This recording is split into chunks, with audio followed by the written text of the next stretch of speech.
Hello students, I welcome you all to my channel. Today's topic of discussion will be ratio and proportion. ठीक है, जो topic है, topic name जो है that is ratio and proportion. In Hindi we say अनुपात और समानुपात. All right. So this is the basic discussion that what a ratio is. A ratio is a comparison of two values. देखिए जब आपको comparison करना होता है तो you we at least need two values है ना. Without two values we can not compare. Suppose I say compare 6, then you will ask, sir, to whom with should we compare 6? Because 6 is the only number. To whom with you compare 6? So it means at least you need two numbers. If suppose I write 8, then you will say, sir, 6 is smaller than 8 or 8 is greater than 6. So this is how you do comparison. All right. Then example, the one example is given here. The example is given, that is a class has 12 girls and 18 boys. Class में जो है 12 girls हैं, 18 boys हैं. The ratio of girls to boy is 12 upon 18. That's it. क्योंकि भी अगर मैं यहाँ पे बात करूँ, मैंने कहा कि girls हैं, they are 12, और जो boys की बात हो रही है, they are 18. ठीक है. तो रेशियो आपको निकालना है. तो रेशियो मीन्स कंपैरिजन. अब कंपैरिजन आपको कैसे निकालना है? रेशियो आपको निकालना है ratio of girls to boys. आपको गर्ल्स टू बॉयज का रेशियो निकालना है. तो इट मीन्स आपको क्या लिखना है? गर्ल्स का जो नंबर है वो पहले लिखना पड़ेगा. देखिए ये रेशियो का साइन होता है. This is ratio means comparison. तो आप लिखेंगे 12 ratio 18 and you can also right 12 upon 18. So 12 upon 18 is also ratio. ये भी एक रेशियो है. ठीक है. So can you also simplify 12 upon 18? yes you can simplify 12 upon 18. आप इसको चाहें तो 6 से डिवाइड कर सकते हैं. So 6 2s are 12, 6 3s are 18. So 2 by 3 is also correct, and you 2 by 3 can also be written as 2 ratio 3. It means 12 ratio 18 can also be written as 2 ratio 3.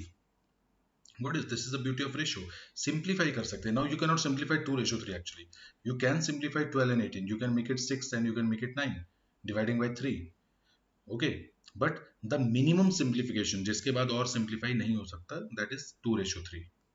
I hope you understand. तो इस तरह से 12 upon 18 and 2 upon 3 they both are correct. Now if suppose we write A ratio B is equal to C ratio D, simply जो भी हमने पढ़ा है, we write 12 ratio 18 is equal to 2 ratio 3, है ना. डिवीजन में तो रेशियो लिख सकते हैं. So a upon b is equal to c upon d means 12 upon 18 is equal to 2 upon 3. तो a upon b can also again written as a ratio b is equal to c upon d can also written as c ratio d. Clear students? So should we try one और two questions? चलो एक दो question हम इस पे try कर लेते हैं. So here I will write questions. You just again go through the definition and the example which I wrote in the left side. So the question is suppose we write 4 ratio 6 and proportion comparison हम इसका कर रहे हैं. We write x ratio 9. Okay, so calculate value of x. What will be value of x? How will you calculate x here? So the simple formula is you multiply these two and put it equal. So 4 into 9 will be equal to 6 into x. So simply it is, you can write x is equal to, so 4 into 9 36 upon 6. So the answer is 6. So instead of x you can simply write 6. तो x की जगह पे 6 आएगा. अब आप खुद देख सकते हैं students, 4 ratio 6 must be equal to x ratio 9, which means 4 upon 6 must be equal to x upon 9. Can I write this? Yes I can write. 4 ratio 6 को क्या लिख सकते हैं? 4 by 6. x रेशियो 9 को क्या लिख सकते हैं? x by 9, and there must be equal sign. So cross multiple करोगे तो 6 into x और 9 into 4. So here you can calculate x. You can also solve like 4 ratio 6. So 4 ratio 6, if you do 4 ratio 6, so this is nothing but this is actually 2 upon 3, because 2 2s are 4, 2 3s are 6. So 2 upon 3 should be there. So if you write x as 6 and if it is 6 upon 9, you can divide it with 3. So 3 2s are 6 and 3 3s are 9. So you can see both are 2 upon 3. Both are 2 upon 3. So this is another method you can calculate the ratio. Got it? Okay, in net JRF exam students, क्या होता है net JRF exam के अंदर, they can directly give you ratio, आपको directly भी ratio मिल जाता है और डायरेक्टली कई बार नहीं भी मिलता है। What they do actually do, वो आपको रेशियो जो है वो डेटा इंटरप्रिटेशन के क्वेश्चन के अंदर बना के देते हैं, डेटा इंटरप्रिटेशन में। सो अब जैसे देखते हैं कि हम आपको इसको कॉस्ट प्राइस या सेलिंग प्राइस में भी सॉल्व कर सकते हैं। So if I just write the question is the ratio of selling price to cost price, selling price is the price of selling, है ना, आपने प्रॉफिट लॉस में पढ़ लिया होगा। The ratio of selling price to cost price is 6:4. Okay, then I said find percentage profit. Well, you might be knowing that in this deal we are having profit. We are having profit because the ratio of selling price to cost price is 6:4, which means actually selling price is 6 and cost price is 4. Okay, so find percentage profit. So selling price upon cost price, देखो selling price पहले लिखा है because question में भी पहले selling price given है ना, so this is 6/4. ठीक है, सो अगर सेलिंग प्राइस 6 है and cost price is 4, so how we will solve, तो कैसे अपने निकालते हैं percentage profit? You can again go through the topic, cost price को डिवाइड में लिखते हैं, 4 will be in the divide and profit will be selling price minus cost price, so 6 minus 4 you can write. Okay, then it, अच्छा, also multiply this with 100%, है ना, ये multiply हो जाएगा इससे, तो क्या आ जाएगा 2/4, that is 1/2 and that is simply 50%। ठीक है, तो ये रेशियो हमारे पास आ रहा है, the ratio of selling price to cost price is 6:4, find the percentage profit. तो 50% का हमारे पास ये हो रहा है। वैसे आप खुद समझ सकते हैं कि अगर डबल होता तो 8 होता, तो 100% का प्रॉफिट होता। 4 का हाफ जो है वो 2 होता है, तो 4 + 2 = 6, तो इट मीन्स 50% का इसमें प्रॉफिट हो रहा है। So this is the way we solve the questions. ये जो है ये आई थिंक सेट एग्जाम में आया हुआ है, set 2017 I guess, or set I think, तो this was the question there. So very easy question guys, बहुत आसान क्वेश्चन है, कोई मुश्किल काम नहीं है। So let's move to the next part of ratios. Next part जो है वो यहाँ पे, here we have types of ratios. Ratio कितने टाइप के होते हैं? So the first one is compound ratio. ठीक है, ये जो है ये कंपाउंड रेशियो है। सो कंपाउंड रेशियो क्या करता है, A ratio B is equal to C ratio D. So you can write A B ratio C D. ये कंपाउंड रेशियो होता है कि अगर ए रेशियो बी जो है वो प्रोपोर्शन है सी रेशियो डी के, ये प्रोपोर्शन का साइन होता है, so you can write A B proportion C D. ठीक है, अच्छा, डुप्लीकेट रेशियो होता है ए रेशियो बी का ए स्क्वायर रेशियो बी स्क्वायर। मान लो यहाँ पे 2:3 है, तो इसका डुप्लीकेट रेशियो हो जाएगा 2 स्क्वायर रेशियो 3 स्क्वायर, सो ये आता है 4:9। Triplicate is nothing but A cube ratio B cube. तो अगर मैं यहाँ पे अगेन 2:3 करूँ, तो अब ट्रिप्लीकेट हो जाएगा 2⁻³ और 3⁻3, तो ये आ जाएगा 8 और ये आ जाएगा 27। ठीक है, 2 × 2 × 2 is 8 and 3 × 3 × 3। Subduplicate of ratio that is under root. So if I say like subduplicate है 2:3, इसका कैसे निकालोगे? This will be √2 ratio √3, so this is called subduplicate. ठीक है, यहाँ पे गिवन है सब डुप्लीकेट। सब ट्रिप्लीकेट, अगेन अगर एग्जांपल है कि 2:3 का सब ट्रिप्लीकेट देखना है, सो a⁻⁴ b⁻⁴ मींस 2⁻⁴ रेशियो 3⁻⁴ ये सब ट्रिप्लीकेट है। सब ट्रिप्लीकेट में पावर 1/3 करना है, सब डुप्लीकेट में पावर 1/2 करना है। ओके, इस तरह से इसको सॉल्व करना है। Now we have a very very good formula, componendo and dividendo rule. बड़ा अच्छा फॉर्मूला स्टूडेंट्स, ये कई बार आपको काम आएगा ये एग्जाम के अंदर। So this formula is if a ratio b is equal to c ratio d, means a ratio b is equal to c ratio d, which simply means, इसका सिंपली मतलब ये है कि a/b, क्योंकि a रेशियो b है, must be equal to c/d। In that case you can write, अब देखो denominator को ऐड कर दो। डेनोमिनेटर क्या है, इसमें b है और इसमें d है, सो ये हो जाएगा a + b, यानी कि दोनों को ऐड कर दो, डिवाइड में दोनों का डिफरेंस निकाल लो, इज इक्वल टू ये इन दोनों के एडिशन के भी इक्वल होगा और इनके सब्ट्रैक्शन के भी। मींस ये जो रेशियो है एक बार इसको ऐड कर दो, डिवाइडेड बाय इसको सब्ट्रैक्ट कर दो, इक्वल टू इन दोनों को ऐड करो, सी और जो डी है सी प्लस डी कर दो और divided by C minus D कर दो. This is called componendo and dividendo rule. है ना. मैं अगर आपको कह दूं, मैंने कहा भाई for example if I say we have something you see 2:3 equal to something 6:9. So how can you solve this? तो एक बार इसको देखो, अब देखो ऐसे लिख दो इस तरह से. So पहले इनको दोनों को, so a ratio b is nothing but a upon b, so 2:3 is nothing but 2/3, तो यहाँ पे आ जाएगा 2/3 और इक्वल आ जाएगा हमारे पास, मैं कह रहा हूँ ये 6/9.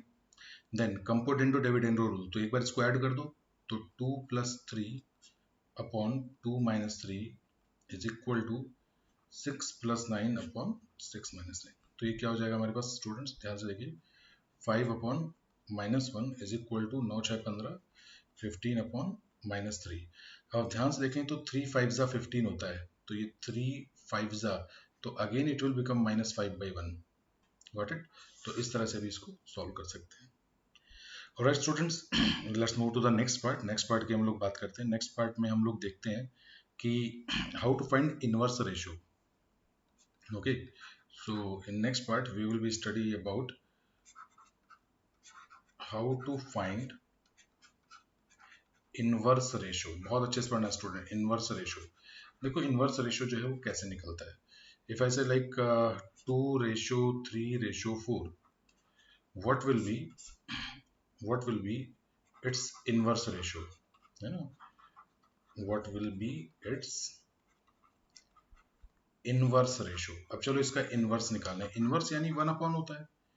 इनवर्स इज नथिंग बट 1/, होता है. सो दिस विल बी, अब इसका सॉल्यूशन कैसे होगा, 1/2 रेशो 1/3 रेशो 1/4. ठीक है. अब चाहो तो भाई अब इसका एलसीएम ले लेते हैं. तो इसका एलसीएम हमारे पास कितना आएगा, 12 आ जाएगा. Do you know how to take LCM. ये 2 है, ये 3 है, ये 4 है. तो पहले 2 से डिवाइड करो तो 1 आ जाएगा, ये 3 आ जाएगा, ये 2 आ जाएगा.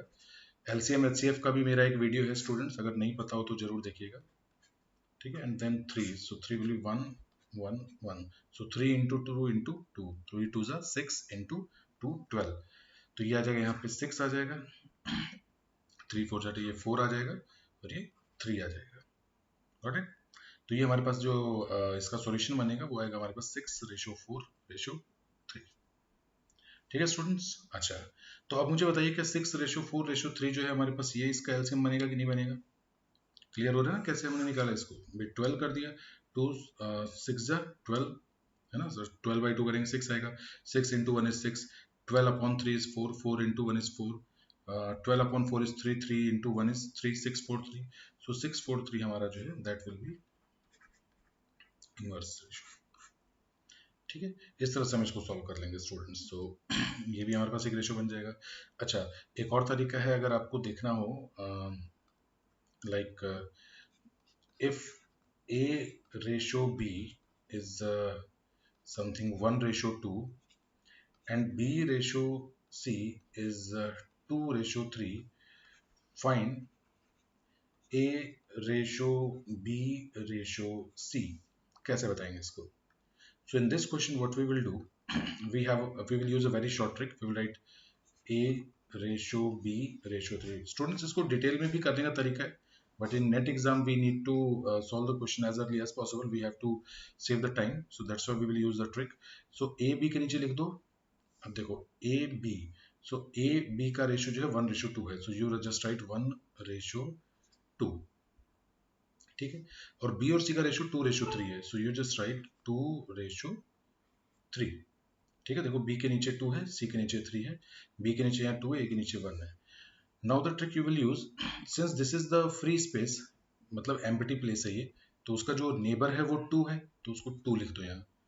ये वाली साइड में जो इसका नेबर है वो कौन है, 2 है, तो यहाँ पे भी आप 2 लिख दो. Now all you need to do, just multiply them. इसको ऐसे मल्टीप्लाई कर दो, इसको ऐसे मल्टीप्लाई कर दो, इसको ऐसे मल्टीप्लाई कर दो.